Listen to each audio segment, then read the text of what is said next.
Thank you for staying tuned. The Kano State chapter of the All Progressives Congress State Working Committee has suspended ward party leaders who earlier suspended the national chairman of the party, Abdullahi Ganduje, from the party. The APC ward in Dawkin Tofa Local Government area had suspended the party's national chairman, Ganduje, on Monday, but in the swift reaction, the party thwarted the suspension and sacked those behind the suspension of Ganduje. The state party chairman, Inusa Dawanau, said that those behind the suspension of Ganduje were caught in anti-party activities and their records of meeting with the opposition were exposed. The State Working Committee adopted the suspension of the ward's APC leaders.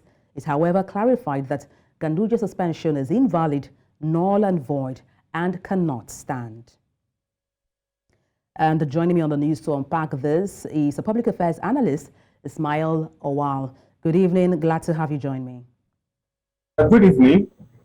Thank you for having me. All right. Let me start by asking your thoughts on the suspension of the APC national chairman, and that's Abdullahi Ganduje.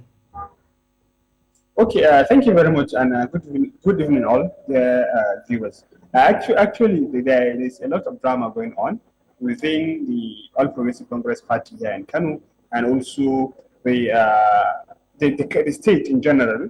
People want to see what will happen at the national level, and just like anybody in Canada, also want to see what is going to happen, the response from the national level. And just few minutes to this interview, I think just a minute ago, I have seen a response of the APC national party, and it has disassociated itself from the sack of the former governor of the state, Abdullahi Ganduje. But what is more interesting is actually it's not only about the sack; it's seeing what is going to happen tomorrow at the court. Because I don't know if people are following up, they will know that Abdullahi Ganduje and his family are supposed to appear before the court tomorrow to defend some of the allegations, corruption allegations painted against him by the state anti-corruption agency. So I believe the series of events that happened from Monday to today has a link to what is going to happen at the court tomorrow. So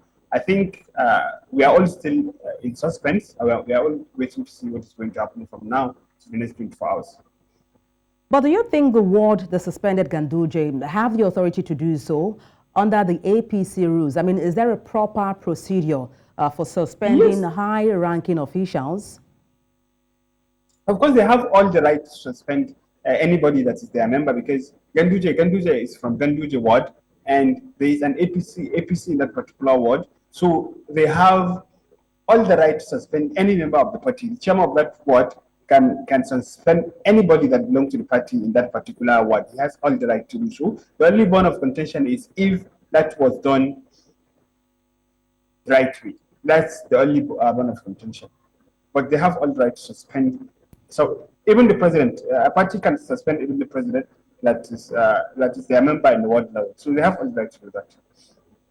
But how do you think the APC will address these corruption allegations against Ganduje? I mean, will they investigate? How will they handle his position as the national chairman? Yes, that's exactly what I said. We are all watching to see what's going to happen. There was an injunction from the Federal High Court, I think somewhere around last year or early this year, that the State High Court don't have the only person that can investigate a former governor is the Accountant General of the Federation, also something like that. So there was that injunction from Federal High Court, and again the chairman of the Kano State Public Complaint and Corruption Commission, Barrister Inusa, who was appointed, reappointed by Ganduje, the same person in question, is still pushing very hard. So we are going to see what is going to happen at the court tomorrow. Will the court stick to the injunction by the Federal High Court that a state high court don't have the authority to investigate the governor or not? If the court continue with the investigation, then it's going to be a very, very big baggage on the APC, because this is your national chairman being charged for 7 corruption charges, which include around the figure which include around $413 million thousand dollars. So, and also the president has been talking about him fighting anti-corruption. The administration has been talking about fighting corruption. So it's going to be a very big baggage on them.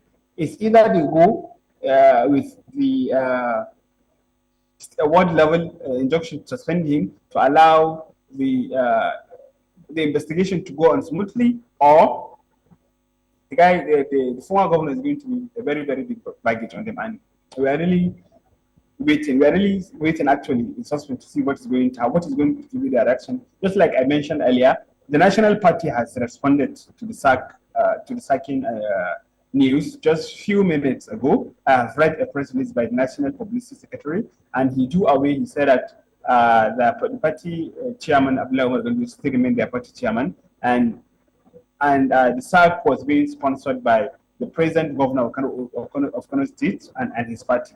So that's the response from the APC national, the office at national level, and we see how the presidency is going to respond also. Well, you talked about investigations being, going on, and also a court case tomorrow. But all of these issues within the APC, I'm wondering, how can they maintain unity within the party? Well, I think in Kano, maybe there's something going on which I will need to give an explanation. The chairman of the Public Complaint and Anti-Corruption Commission, Barrister Muhima was last week suspended by the Court of Conduct Tribunal, last CCT, and they asked the Kano State government to suspend him, which, of course, the judgment has been appealed by both the state government and also the chairman. Just 24 hours later, after that suspension, that's when the state government or the Public Complaint and Anti-Corruption Commission pressed these 7 charges on the present governor. So you can say, for me, actually, the two are linked. Maybe it's a response from the state government or from Barrister Muhima Ganduje. It's a response for the suspension, and he now decided to bring out these charges on the governor because people in his group believe that the suspension is being promoted by the APC chairman, Abdullahi Ganduje.